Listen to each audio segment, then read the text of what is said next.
Philippe Catherine, Francis Lalanne, deux artistes, deux mondes qui s'affrontent, deux choix de vie, mais aussi deux équipes, les Herbiers, Chambly, c'est la demi-finale de Coupe de France et ça se passe d'abord en musique. Les Vendéens sont pas si fous, partiront pas sans boire un coup. Sans boire, partiront pas sans boire. Sans boire, partiront pas sans boire. Je lève mon verre à tous les petits gars des Herbiers.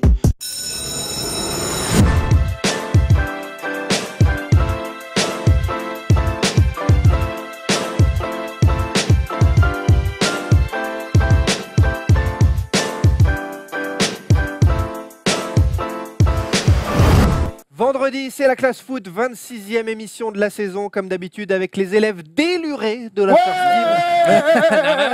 Cette semaine, on va notamment parler de l'enfer lillois aujourd'hui. Et donc, notre directeur de la rédaction, Do My Goal, notre partenaire, est là. Salut Maxime, ça va? Ça va, ouais, toujours Bonjour. de pire en pire. De Ça semaine va, en semaine, les cernes s'accumulent. Mais ouais, Ce n'est pas c'est qu'une terrible. voix, mais c'est la voix des matchs de FFF TV. Il est là, Emmanuel Moine. Et c'est un col Mao aujourd'hui, c'est important, il faut le C'est un signaler. col Salut moine. à tous les amis. C'est un col moine. Il ne s'arrête jamais, comme quoi Marseille et Paris peuvent s'adorer. Erwan à votre aide, Thomas Dufont. Oui. Bien sûr. Sous vos applaudissements devant votre écran, s'il vous plaît. Aujourd'hui au programme de cette... Ah, merci, Public Sylvie. chaleureux. Public chaleureux, oui. Aujourd'hui au programme dans la récréation, grand débat technico-tactique, jeu de position, jeu de transition. Où vont vos faveurs City, Liverpool? Ça nous a fait penser à faire ce grand débat. Possession, transition, on décrypte tout dans un instant. Manu, tu descends. Emmanuel Moine a des choses à vous dire. Et ce sera sur un thème Ben Arfa. On va se Il régaler. y a encore des trucs à dire sur un Eh oui, parce qu'il y a ça qui est sorti cette semaine. Bref, on va en parler. On va L'instant tout My débriefer. Goal, gros focus sur vos derbys préférés, Atlético Real, Inter Milan et également Manchester City, bien sûr, le derby des Manchester ce week-end. Tout de suite, il y aura également les pronos PMU, les quiz comme d'habitude. Tout de suite, les news. Van Basten, schitterend! Schitterend, Marco Van Basten! Nos news dans la classe foot, elles se font comme d'habitude, en une touche, c'est-à-dire qu'on s'échange la balle sur une info qui vient de tomber. Europa League, l'OM limite les dégâts, défaite 1-0 au quart de finale aller à Leipzig en Allemagne. Pelé qui s'est mis les supporters à dos sur ce but encaissé à la 45e minute, une seconde avant la mi-temps. Pour autant, qu'est-ce que vous avez pensé de cette prestation marseillaise, équilibrée dans la possession, équilibrée plutôt aussi dans les occasions, avec 3 tirs cadrés à 1. Toi, Erwan, le Marseillais, en premier lieu. Bah, moi, je m'attendais, j'ai été plutôt agréablement surpris par le jeu des Marseillais. Je les voyais honnêtement prendre une valise vu les absents. Mais encore une fois, il y a une faute avec notre une faute qui coûte un but, qui coûte une victoire. Ça fait beaucoup pour notre ami Johan Pété. Donc voilà, au bout d'un moment, chef, alors ok, t'es deuxième gardien, mais arrête de faire des erreurs. Moi, je pense qu'à Saint-Étienne, il nous coûte aussi des points. Bon, c'est pas un rôle facile, mais au bout d'un moment, arrête de faire des erreurs qui coûtent des buts et des victoires. Pelé, superstar. Ah bon, merci. Il n'y a rien d'autre à Merci. ajouter. Non, Regarde, alors, quel beau C'est plongeon. c'est pas le seul fautif sur le but. On Ah, bah rappellera oui, la il prend prestation une d'Amavi valise, et la naïveté de Camara. Mon On Dieu, en parlait voilà. un petit peu aussi. Le retour arrive. Camara, le retour- il a Non, la 7 ans et naïveté, demi. j'ai dit la naïveté. Il a Je 7 ans et demi. l'ai pas tué, j'ai dit la naïveté parce que je trouve qu'il a fait un bon Il match. manquait quand même. 4 tauliers, Mandanda, Thauvin, Rami, Rolando. Le retour, c'est jeudi dans un Orange Vélodrome qu'on espère chaud bouillant. Vous y croyez? Non. Après ce qu'on a vu? Non. Moi, Pas j'y du tout. crois. Personnellement, j'y crois Manu. pas. J'y crois pas parce que cette équipe de Leipzig, déjà, elle marque beaucoup de buts. Marseille aurait dû marquer hier. C'est ça le grand regret. Moi, j'ai mis que de regrets. C'est d'ailleurs la phrase qu'on se répète quand on est supporter français depuis 20 ans. Voilà, c'est un peu toujours la même rengaine arrivé au printemps. Mais que de regrets parce que hier, il y avait la place pour marquer. Ils ne l'ont pas fait, ils n'ont pas été efficaces. Et on sait que cette équipe de Leipzig, elle a encaissé 16 buts en Coupe d'Europe. Et l'OM est la seule équipe d'Europe à ne pas avoir marqué à la Red Bull Arena. Et par contre, non, mais c'est quand même une stat affligeante incroyable. quand même, tu vois, affligeante. Et Non, tu parles du surtout, dernier club européen français, frère. T'es gentil. bah, c'est affligeant, je suis donc t'es- désolé. Moi, je J'aurais t'entends aimé, dire, j'aurais il y a aimé. trois- je t'entends Mais c'est dire pas il y a un parce que mois c'est que le tu crois dernier que le club. PSG peut remonter 2 buts Mais au Real. c'est- Et mais c'est pas- l'OM qui perd juste 1-0, ils Mais peuvent non, pas mais taper parce la que je vais suite à la maison. t'expliquer, parce que je t'expliquais, 1-0 c'est le pire des scores, c'est-à-dire que si tu encaisses un but, tu es obligé d'en mettre 3 face à une équipe qui est excellente à l'extérieur. On l'a vu notamment à Naples et on l'a vu notamment face à Monaco. Excuse-moi, je vais pas faire mon français BA Non, mais et moi, transi et hier, dire j'ai que vu l'OM a cette toutes les équipe chances de de Leipzig, passer. cette équipe de Leipzig hier, finalement, elle a marqué un de but aussi Ouais, sur aussi, une ouais. énorme erreur de gardien. Heureusement. Donc non, mais heureusement, sur une énorme erreur de gardien. je rejoins Thibaut, le Vélodrome en feu, j'espère vraiment un quart de finale d'Europa League à Marseille, ça fait longtemps que c'est pas arrivé, j'espère que le stade sera en feu, qu'on va les bouger et qu'on va passer. Voilà, si l'on n'y croit pas en ayant perdu 1-0 à l'aller, on n'y croit plus jamais quoi. Ouais, la différence là, c'est qu'il y a un consultant et un supporter, donc heureusement que toi t'y crois. Mais non, mais j'ai regardé le match, c'est évident. On me vend l'attaque de Leipzig de Non, mais folie, c'est vrai. ce qui est une Oui, vérité mais ça sur les j'entends, stats. mais bon. Hier, ils ont mis un but sur Non, mais là où un t'as gardien raison. scandaleux. Non, mais Donc, là où tu as raison, c'est que Leipzig fait pas un super match hier et qui sont franchement prenables. Et c'est là le Voilà, problème, moi, c'est là au le regret, c'est que tu au dois les sortir- prendre à au l'aller sortir parce que du tu sais match, qu'au au retour sortir sera du match compliqué. d'hier, je me dis, mais au retour, il y a la place. Voilà. Après, effectivement, si on reprend les stades du championnat, les stades d'Europa League, effectivement, il y avait manière peut-être de mieux faire, mais finalement, tu perds 15-0 face à une équipe qui n'a pas non plus montré Et vraies choses. il y aura Thauvin aussi de retour. En plus, Et, ça vaut mieux, ouais. juste un tout petit mot là, en bref. Luis Gustavo en défense centrale, faut l'installer. Non, parce Non, qu'il faut pas faut quelqu'un au l'installer, milieu ouais. du coup. Il est important au milieu. Ouais, il est moins bon qu'au milieu de terrain. Il a sauvé les meubles hier. Mais quand tu dis un petit Leipzig, il faut pas oublier qu'il y a eu un petit Marseille aussi. Hein. Marseille, offensivement, c'était très pauvre. On en parlait tout à l'heure avant l'émission. Une ligne de 5, une ligne de 4. Derrière, Mitroglou fait pas grand-chose. Je pense que si l'OM revient avec son 4-3-3 et devient offensif et réaliste au match retour, il peut se passer de très belles choses et l'OM peut largement espérer une J'espère qualification. pour toi que l'homme ne va pas passer. Parce que autant te dire, Non, on mais fera un écoute- Erwan, tu descends, mais et écoute- je vais te découper en rondelles.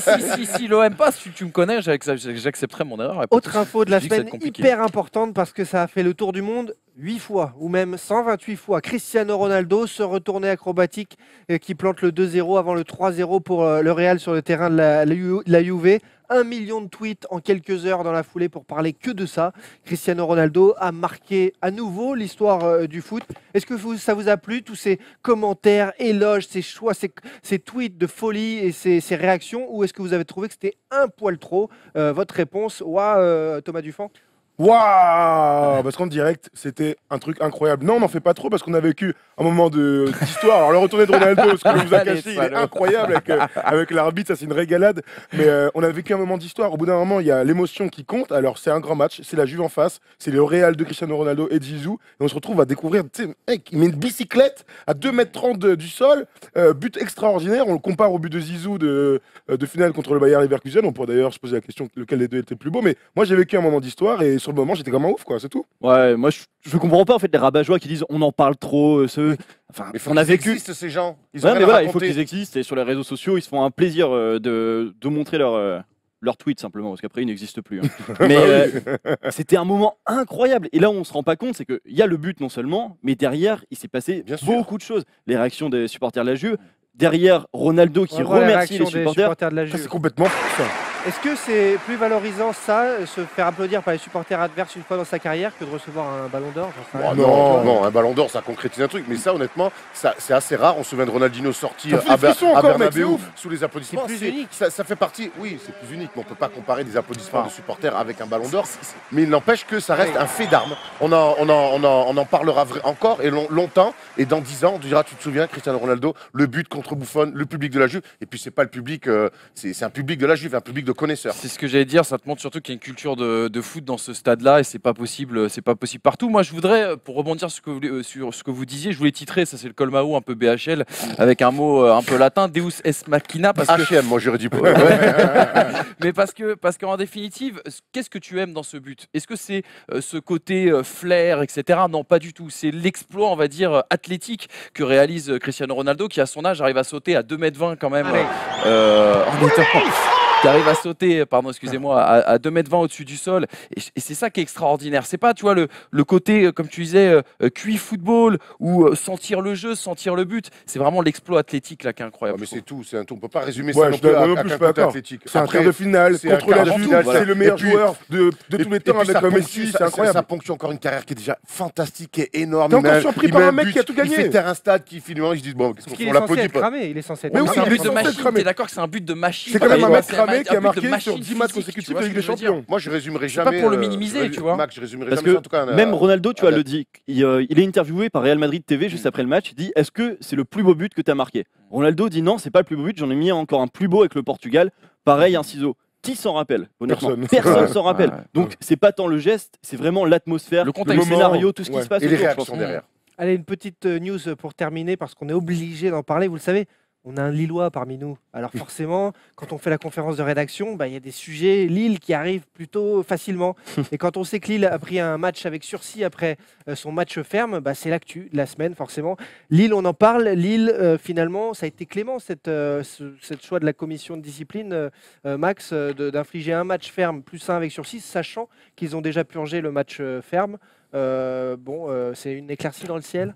C'est une légère éclaircie. Alors on peut se dire que c'est clément quand on se remémore les images et les scènes terribles qui sont passées après le match face à Montpellier. Par contre, quand on regarde de plus près, Lille, il n'y a jamais eu aucun problème. La jurisprudence avec Lille, elle est quasiment inexistante. D'un autre côté, on vient comparer avec Bastia. L'année dernière, Bastia, c'était des scènes qui étaient largement plus violentes. Ouais. On peut comparer avec Lens en début de saison. Lens n'a pas été puni. Lille a purgé un match de suspension, un match à huis clos.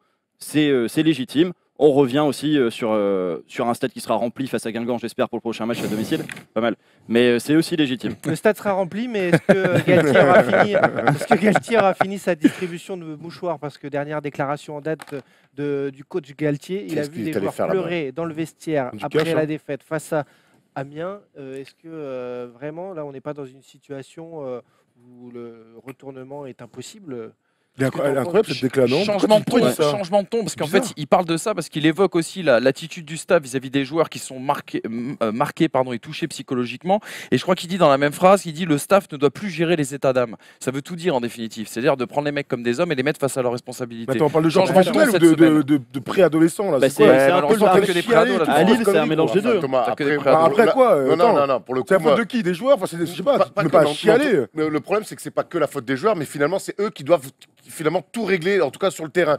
Et alors, je veux pas leur non plus leur dire les pauvres et tout, mais quand tu es dans une spirale négative tout le temps, que chaque semaine, ok, c'est des footballeurs, ils ont le plus beau métier du monde, mais crois-moi qu'à l'entraînement tout le temps, quand tu as des mecs qui t'attendent, qui te, t'as le droit au bout d'un moment d'arriver quand le match d'Amiens, il frappe 2 fois sur les poteaux, ils perdent 1-0 sur une erreur. Enfin, il y a rien qui va. Et au bout d'un moment, je peux comprendre que des mecs, et on se rapproche de plus en plus de la fin de saison, donc le fardeau est de plus en plus lourd que certains mecs peuvent craquer. Et je tiens aussi à dire que Galtier, on lui tape jamais sur les doigts parce que juste avant lui, il y avait largement pire. Il prend moins de points que Bielsa. Galtier balancer ça en conférence de presse, c'est quand même un peu abusé parce que tu remets une pression supplémentaire sur tes joueurs. Et il est sur 8 matchs sans victoire en Ligue 1.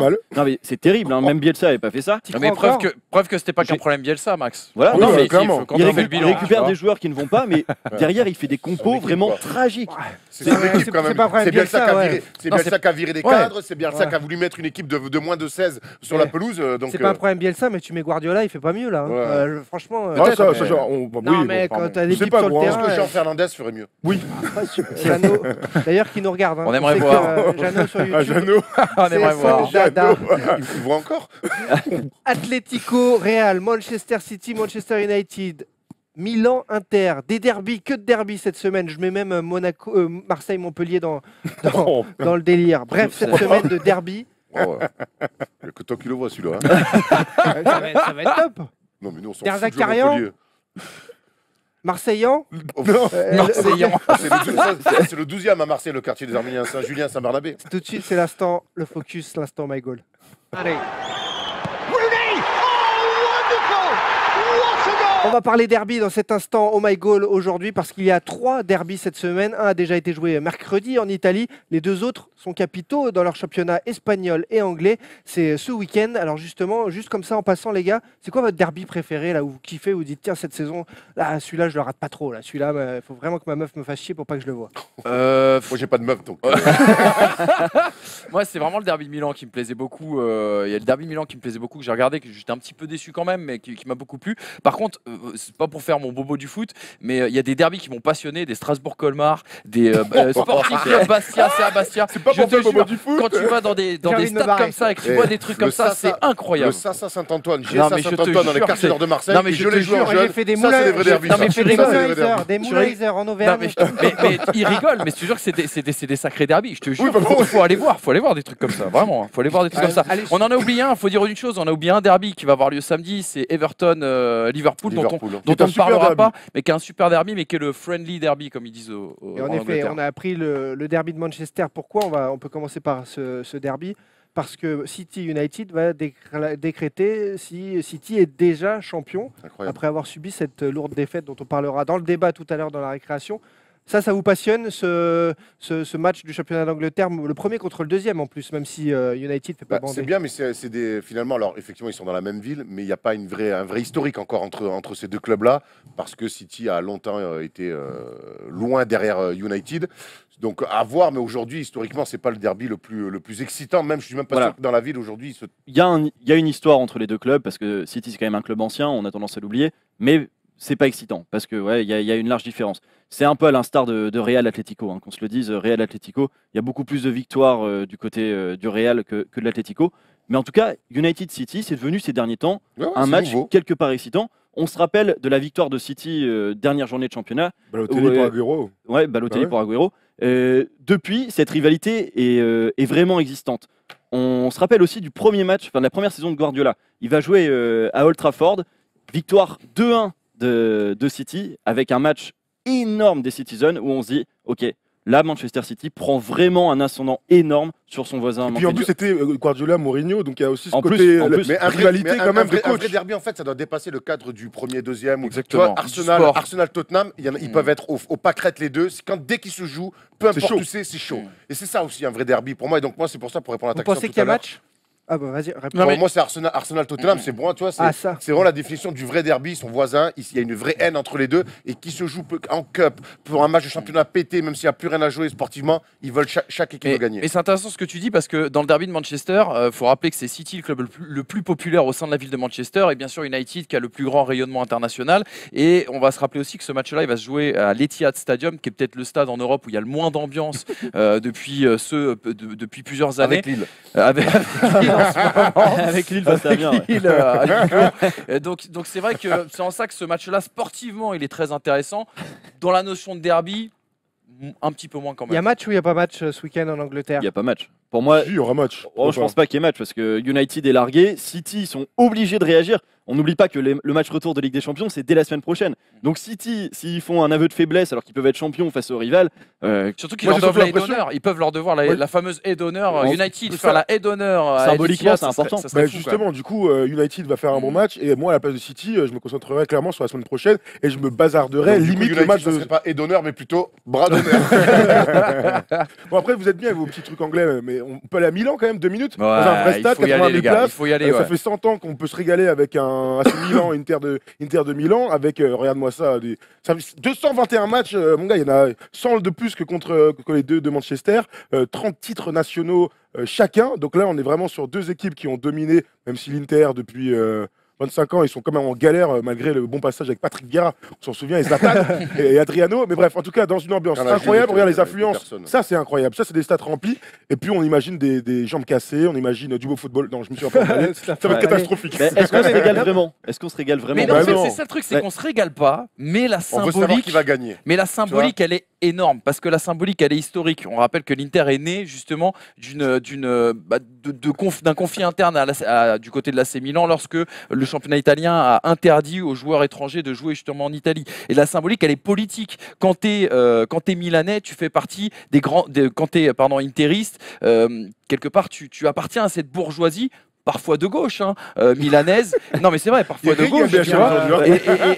Non, mais c'est vrai, tu vois. Et quand t'es milaniste, t'es un petit peu plus le peuple du centre-ville, parfois un peu prolétaire. Ça a changé avec Berlusconi, l'arrivée de Berlusconi et de Moretti du côté de l'Inter. Mais il y a toujours cette confrontation véritablement idéologique et personnifiée, quoi. C'est ça qui est énorme. Et on était tous les deux devant notre télé justement sur ce match. Et c'est vrai qu'il y a ce côté où tu te dis. Il y a 0-0, alors voilà, de l'extérieur tu te dis c'était pourri, etc. Pourtant non, il y a eu de l'intensité. Et puis jusqu'à la 94e minute, tu te dis il y en a un qui va marquer un but de merde. D'ailleurs Icardi rate, il en rate de belles. Quelque chose d'exceptionnel, il tacle devant le but et puis finalement la balle sort et il n'y a plus personne dans le but. Mais donc il y a l'étincelle dans ces matchs-là et on a envie à chaque fois de se les mater. Atlético, Real Madrid, de la même façon. Est-ce que, grâce maintenant encore plus avec Simeone et cette grinta, on se dit, tiens, ce match, on veut voir ce qui est possible de faire pour faire tomber le plus grand club du monde, le Real. Et quelque part, c'est le premier derby qui est arrivé dans une finale de Ligue des Champions. C'est arrivé 2 fois. En plus de ça, c'est quand même assez exceptionnel. Il y a eu quand même une histoire aussi pareille dans la symbolique qui est assez importante, avec le côté establishment, avec le côté les rebelles de l'Atlético, le club du roi contre celui des ouvriers. Donc il y a véritablement quelque chose. Après, comme le disait Max, Ouais, mais c'est un peu nouveau. Le vrai, C'est un peu rival, le nouveau. vrai rival du Real, c'est qui? C'est le Barça. Barça. Voilà. Exactement. En fait, on est intéressé par ce match parce que c'est deux grosses équipes, mais pas tellement parce que c'est deux équipes de Madrid qui vont. On sent pas tellement la rivalité. Mais parce que, alors là, pour le coup, je pense parce qu'on est clairement dans le vrai rival historique et que ça sera toujours comme ça, c'est Barcelone. Mais Et on se rend c'est compte que c'est compliqué. un peu la même chose dans les autres pays. En France, En France, les Paris-Marseille, PSG-OM sont plus excitants, même si les Lyon-Sainté vont être quand même très excitants. Bayern-Dortmund en Allemagne. En Angleterre, historiquement, c'est United contre Liverpool. On l'appelle ça le Derby Ouais, of Derby England, of pas England, pour rien, ouais. tu vois. Au final, les derbys régionaux perdent un peu de leur superbe au détriment des gros clubs nationaux Mais quand ils vont s'affronter. On peut inverser votre propos, les gars, aussi. Vous dites le vrai match, c'est le Classico entre le Barça et le Real. Mais quelque part, le Barça joue à fond contre l'Espagnol Barcelone. Il y a une mais- véritable. Oui, non, mais- Si tu veux, il y a un vrai enjeu régional, tu vois. Il y a quand même cette notion de derby-là, je pense. Et là, il y a le troisième contre le deuxième au Oui, mais classement. après, on revient au sportif. Effectivement, Voilà, sur c'est le ça. sportif, après, ça peut changer de saison en saison. C'est toujours sympa de voir le deuxième contre le troisième, le premier contre le deuxième, etc. Maintenant, il y a des matchs, comme je te dis, quand on parle d'Arsenal-Tottenham, quand on parle de Real-Barcelone, peu importe le classement des uns et des autres, peu importe qui veut être champion, il faut gagner. Et Inter Milan, c'est pareil, il faut gagner. C'est ça qui est, et c'est en moi, c'est ça la notion, ma vraie notion de derby, c'est que peu importe le sportif autour, il y a un contexte historique qui fait que ce match-là, on veut le gagner. c'est quand même dommage qu'on parle pas de Real Retafe. Hein. Mais là, Atlético, tout ça, ça va 2 minutes. Surtout qu'il y a Flamini à Retafe en plus. Eh oui, exactement. Blindé. C'est important. Eh ouais. Alors, pour finir sur ces derbys là, de cette semaine, de ce week-end, vous voyez plutôt qui l'emporter? Vous voyez, Moi, je vois City réagir quand même. Parce que c'est Alors, très attention, vilain City, ce qui s'est passé. on leur a mercredi. filé la recette maintenant pour battre City. Ils vont peut-être y arriver en Angleterre.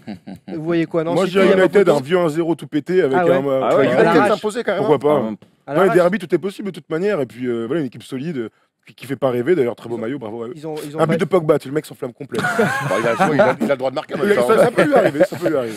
Et ce Atlético, deuxième de la Liga, face au Real, qui a joué un gros match.